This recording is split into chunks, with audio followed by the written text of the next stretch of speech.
My dear students, welcome to my channel Dikshit sir. I am Sir Dikshit and we are going to read out my dear students Schrödinger wave equation. My dear students, हमने पिछले lectures में पढ़ा था कि wave function क्या होता है. ठीक है माय डियर स्टूडेंट्स, उसमें हमने पढ़ा था कि वेव फंक्शन क्या होता है, जिसमें हमने a प्लस आई वी साथ ही में my dear students a minus I V के बारे में पढ़ा था.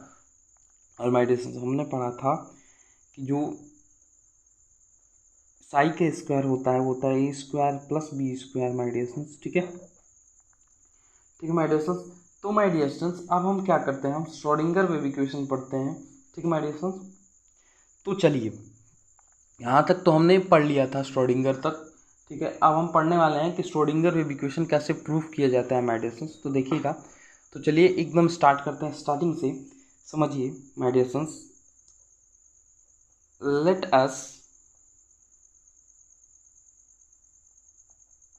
consider that my distance a wave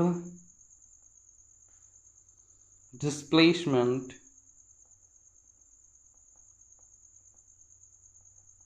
ठीक है, साई फंक्शन कौन सा, एक्स और टी का, पोजीशन और टाइम का. ठीक है माय डियर स्टूडेंट्स, अब समझना बी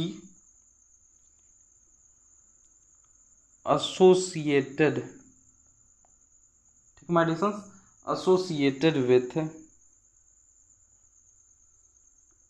a system,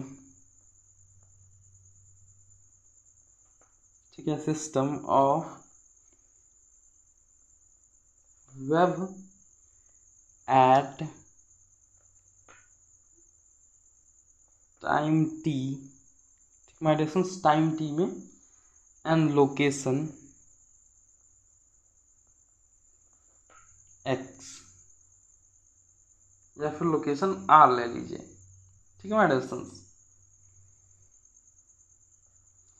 अब समझिएगा माय डियर स्टूडेंट्स, कह रहा है कि let us consider that a wave displacement, इतना डिस्प्लेसमेंट दिया है. ठीक है, be associated with the system wave of a time T. यहाँ पे ध्यान दीजिएगा माय डियर स्टूडेंट्स, अगर हम करना चाहें तो क्या हो जाएगा, del two psi is equal to 1/v square. ठीक है, 1/v square D two psi upon D T square. क्या ये हो जाएगा, बिल्कुल हो जाएगा माय डियर स्टूडेंट्स. इसे मान लीजिए इक्वेशन नंबर फर्स्ट. ठीक है माय डियर स्टूडेंट्स, इस चीज को मान लीजिए इक्वेशन नंबर फर्स्ट. अब देखिएगा my dear students, the solution of the equation is, इसका सॉल्यूशन क्या हो जाएगा, साई पोजीशन हमने आर लिया था, टाइम टी लिया था. ठीक है, तो हो जाएगा साई नॉट आर ई की power minus iota omega T. ठीक है, ये देख लेना, माइनस एरोटा ओमेगा टी. ठीक है माय डियर स्टूडेंट्स, ये इक्वेशन बना, सॉल्व हुआ. तो क्या इसे मान लीजिए, इसे मान लीजिए equation number second my dear students. ठीक है, इसे इक्वेशन नंबर सेकेंड. अब देखना माय डियर स्टूडेंट्स, डिफरेंशिएटिंग, ठीक है, differentiating second with respect to time T. ठीक है my dear students, second equation यानी इस चीज को हम क्या कर सकते हैं, डिफरेंशिएट कर देते हैं टाइम के रिस्पेक्ट में माय डियर स्टूडेंट्स. तो हमारा जो आंसर हो जाएगा वो हो जाएगा d psi by d t is equal to, ये साई नॉट था, psi not minus iota omega into e की power minus iota omega T. ठीक है, अब हम क्या करते हैं, again differentiating my dear students. क्यों, क्योंकि हमें वेव का इक्वेशन चाहिए माय डियर स्टूडेंट्स. ठीक है, तो हम क्या करते हैं, again differentiating. First time differentiate किया, ध्यान देना, फर्स्ट टाइम डिफरेंशिएट किया, अब again differentiating with respect to T my dear students.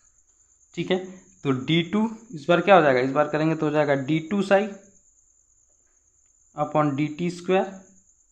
ठीक है, इज इक्वल टू, ये देखो इस चीज को हम फिर से डिफ्रेंशिएट कर रहे हैं तो हो जाएगा ये, अब देखना ये वन टाइम है तो क्या हो जाएगा, माइनस है तो स्क्वायर लिख लेते हैं, तो एरोटा स्क्वायर ओमेगा स्क्वायर, ठीक है। अब देखना ये ई की power minus iota omega T, ये सेम थिंग रहेगा, क्या रहेगा, माइनस एरोटा ओमेगा टी, ये सेम रहेगा माय डियर फ्रेंड्स, ठीक है। इतना क्लियर माय डियर फ्रेंड्स, इतना क्लियर माय डियर फ्रेंड्स। अब इस इक्वेशन से आ सकता है माय डियर फ्रेंड्स क्या, डी स्क्वायर साई, ठीक है, upon D T square is equal to minus omega square psi, minus omega square psi. इस इक्वेशन को सॉल्व करोगे तो आएगा minus omega square psi, that is the equation number third. कैसे आएगा, अरे सर जी जब इसको स्क्वायर करोगे तो बचेगा क्या, aorta square omega square psi, ठीक है, और उसको सॉल्व करोगे तो ये वैल्यू, ठीक है, आ जाएगा क्या, D two psi upon D T square equal to minus omega square psi, that is the equation number third my dear friends, ठीक है। यहाँ तक क्लियर, यहाँ तक क्लियर हो गया, ठीक है माय डियर फ्रेंड्स। अब समझना, अब समझना, using equation, using equation third, तीसरे इक्वेशन को यूज करते हैं, del two psi half V square, half one upon V square minus omega square psi, ठीक है माय डियर फ्रेंड्स, इतना क्लियर। इसे क्या लिख सकते हैं, psi minus omega square psi upon V square, ठीक है। इसे मान लो इक्वेशन नंबर 4, ये आ गया। अब हम जानते हैं my dear friends, we know that क्या, W upon V is equal to 2 pi by lambda. अरे नहीं जानते, कैसे आ जाएगा, सिंस यहाँ पे लिख लो, सिंस कैसे, अरे sir ji omega equal to 2 pi nu और इसके इक्वल टू होता है 2 pi nu by lambda, V by lambda होता है, इसके थ्रू क्या आ जाएगा, ये चीज आ जाएगी, आ जाएगी माय डियर फ्रेंड्स, ठीक है। अब समझना, यूजिंग इक्वेशन, केवल इक्वेशंस का खेल है, यूजिंग इक्वेशन 5 एंड 4, जब 5 और 4 को हम लेंगे my dear friends, del two psi is equal to minus 2 pi lambda square psi, ठीक है माय डियर फ्रेंड्स। तो इसमें क्या करेंगे, सिंस यहाँ पे देखना, since lambda is equal to H upon M V, इस चीज को पुट करेंगे और माय डियर फ्रेंड्स जो आंसर आ जाएगा वो हो जाएगा del two psi plus 4 pi square H M square we square psi is equal to 0। इस चीज़ को इधर लाया दिया, ठीक ना, ये वैल्यू जो है इसको इधर ला दिया पहले तो, और फिर लेमडा के जगह पे H upon M into V put कर दिया, ये हमारी वैल्यू आ गई माय डियर फ्रेंड्स। इसको मान लो इक्वेशन नंबर 6, ठीक है। बस बहुत सारे इक्वेशन बन रहा है, अब नहीं कोई काम है किसी भी इक्वेशन का। अब समझ लो माय डियर फ्रेंड्स, किसी भी वेव इक्वेशन का सबसे पहले टोटल एनर्जी फाइंड करना पड़ेगा। तो फाइंड करते हैं, तो टोटल एनर्जी आखिरी पड़ाव पे माय डियर फ्रेंड्स, फिर अभी बताते हैं, एक बार रिपीट करेंगे आपको कि क्या है ये, ठीक है। तो E is equal to my dear friends kinetic energy plus potential energy, ये तो सब जानते हो, चूंकि लिख लेना, ठीक है। अब देखना, kinetic energy is equal to E minus P E, लिख सकते हैं, बिल्कुल लिख सकते हैं, या फिर लिख सकते हैं E माइनस वी। अब देखो my dear friends, half m v square E minus v, ठीक है, हाफ एम वी स्क्वायर ई माइनस वी, इसको लिख सकते हैं m square we square is equal to 2e minus v into m, ये v है, ठीक है, ये v है, ध्यान देना थोड़ा, v इंटू यम, ये हो गया at last energy equation, that is the equation number 7 my dear sons. अब देखना माय डियर सन्स, अगर हम 6 इक्वेशन और 7 इक्वेशन में देखें, ठीक है, 6 इक्वेशन और 7 इक्वेशन में देखें, आपने नोट किया होगा तो ध्यान दे रहे होंगे या फिर रिवाइंड करके नोट कर लीजिएगा।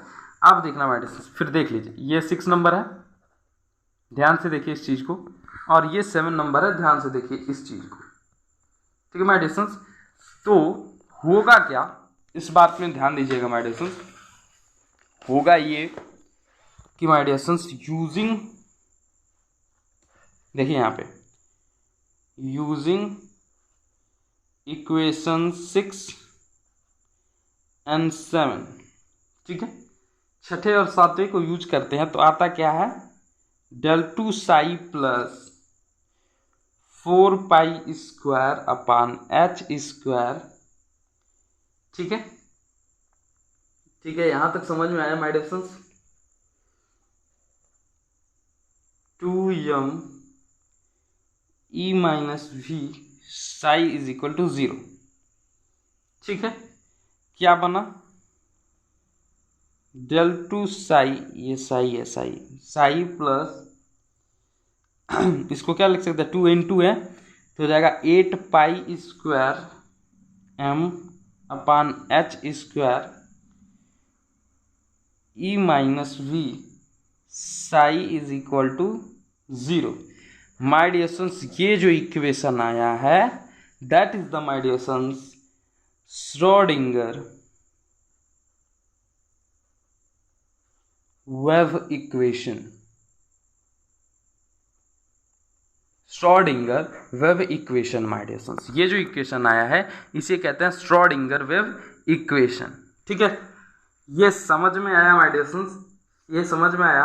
अगर इसे टाइम इंडिपेंडेंट लिखना हो तो हम कैसे लिख सकते हैं, फॉर टाइम इंडिपेंडेंट, ऐसे लिख सकते हैं माय डियर सन्स, देखना कैसे, ये देखो del 2 psi प्लस 2m, ये h0 का स्क्वायर, ठीक है, e minus V psi is equal to 0, ये है टाइम इंडिपेंडेंट के लिए। दोनों इक्वेशन में अंतर देखना, ये चीज़ सेम है क्योंकि ये वेव फंक्शन है, यहाँ पे 8 पाई स्क्वायर m था, तो यहाँ पे जब हमने h0 की वैल्यू पुट की माय डियर सन्स तो वो वैल्यूज हट गई, बचा क्या, इसमें से 4 पाई स्क्वायर हट गया तो बचा 2m upon h0 square e minus V, ये साई का psi is equal to 0 my dear sons. तो टाइम इंडिपेंडेंट जब हमने इक्वेशन बनाया, time independent Schrodinger wave equation, तो ये बना, ठीक है, और श्रोडिंगर वेव इक्वेशन ये बना माय डियर सन्स। तो आपसे जो पूछे, अगर पूछे कि time independent Schrodinger wave equation कौन सा है तो ये है, ठीक है, अगर केवल श्रोडिंगर वेव इक्वेशन पूछे तो that is my dear sons, ठीक है। अंतर क्या है, बस एक में h0 की वैल्यू पुट की गई है, एक में h0 की वैल्यू पुट की गई है, दूसरे में केवल h की वैल्यू पुट की गई है, ठीक है माय डियर सन्स, ठीक है माय डियर सन्स। अब जरा एक बार रिपीट कर देते हैं श्रोडिंगर वेव इक्वेशन को, तो समझ लेना माय डियर सन्स। देखो माय डियर सन्स, पहले तो हम जानते थे कि श्रोडिंगर वेव इक्वेशन क्या है, एक रियल और इमेजिनरी फंक्शन का मेल है, ठीक है माय डियर सन्स, ऐसे समझिए। तो हमने क्या किया माय डियर सन्स, एक फंक्शन लिया, ठीक है, जिसमें x और t था, ठीक है।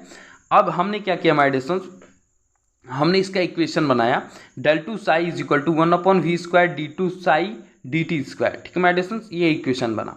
इसके बाद हमने इस इक्वेशन को जब सॉल्व किया फंक्शन के साथ जो rt था, तो हमारा कुछ ऐसी वैल्यूज आई माय डियर सन्स, ठीक है। अब इस वैल्यू को हमने एक बार फिर से डिफ्रेंशिएट किया, ठीक है, 2 टाइम, देखो एक चीज लिया फिर इसको 2 टाइम डिफ्रेंशिएट किया, जब 2 टाइम डिफ्रेंशिएट किया माय डियर सन्स तो हमारी ये वैल्यू आई, ठीक है। अब ये वैल्यू आई माय डियर सन्स, तो उसके बाद हमने क्या किया, हमने उसी में से एक इक्वेशन की यूज किया और उस चीज को मॉडरेट किया, ठीक है, तब हमारी ये वैल्यू आई। अब हमने क्या किया, ओमेगा की वैल्यू को चेंज किया, हमने उसका पाई और लैम्डा की वैल्यू में लिखा और हमारी इक्वेशन ये आई। क्यों लिखा माय डियर स्टूडेंट्स, क्योंकि हमें क्या चाहिए थी, एनर्जी चाहिए थी माय डियर स्टूडेंट्स, ठीक है, इसलिए हमने इस चीज को चेंज किया। अब देखना टोटल एनर्जी हम जानते थे kinetic energy plus potential energy, अब हमने ई माइनस वी की जगह पे इस चीज को रखा kinetic energy is equal to, ठीक है। अब हमने क्या किया माय डियर स्टूडेंट्स, देखो एक तो ये वेव इक्वेशन का बना था, किस चीज का बना था ये इक्वेशन, ये वेव के लिए बना था, ठीक है, दूसरा एनर्जी के लिए बना था, ठीक है। अब देखो दोनों इनको चलने के लिए दोनों चाहिए, तो दोनों को हमने क्या किया, मेल किया, वेव इक्वेशन और एनर्जी का इक्वेशन, दोनों को हमने क्या किया, हमने कहा यूजिंग इक्वेशन नंबर क्या my dear students, using equation number 6 and 7, ठीक है। ये देखो यूजिंग इक्वेशन 6 और 7 हमने क्या पाया ये, ठीक है। इसके बाद हमने इसको पुट किया, इस पे 2 से 4 का multiply, 8 pi square M H square E minus B psi is equal to 0। तो माय डियर स्टूडेंट्स ये होता है श्रोडिंगर वेव इक्वेशन, ठीक है, जो कि हमने क्या किया, पहले एक वेव इक्वेशन लिया, उसको 2 टाइम डिफरेंशिएट किया, फिर जो वैल्यू आई उसको टाइम के साथ जब मैच किया माय डियर स्टूडेंट्स, तो जो वैल्यू आई वही थी श्रोडिंगर वेव इक्वेशन, ठीक है माय डियर स्टूडेंट्स। अगर आपसे पूछे कि time independent Schrodinger wave equation क्या होगा, तो बस आपको कुछ नहीं करना, इस h के जगह पे h नॉट की वैल्यू लिख देनी है, जो कि माय डियर स्टूडेंट्स क्या होगी, 4 पाई स्क्वायर को हटाकर सिद्ध होगी, ठीक है। 4 पाई स्क्वायर को हटाओगे तो बचेगा 2m, ठीक है। बस माय डियर स्टूडेंट्स केवल इतना ही चेंजेस होगा टाइम इंडिपेंडेंट के लिए, बाकी सब चीजें सेम रहेंगी, ठीक है। ठीक है माय डियर स्टूडेंट्स, तो अगर ये लेक्चर आपको अच्छा लगा हो then please like share and subscribe my channel. देखिए सर माय डियर स्टूडेंट्स अब मिलते हैं नेक्स्ट लेक्चर में काफ़ी मजेदार टॉपिक्स के साथ। जय हिंद जय भारत।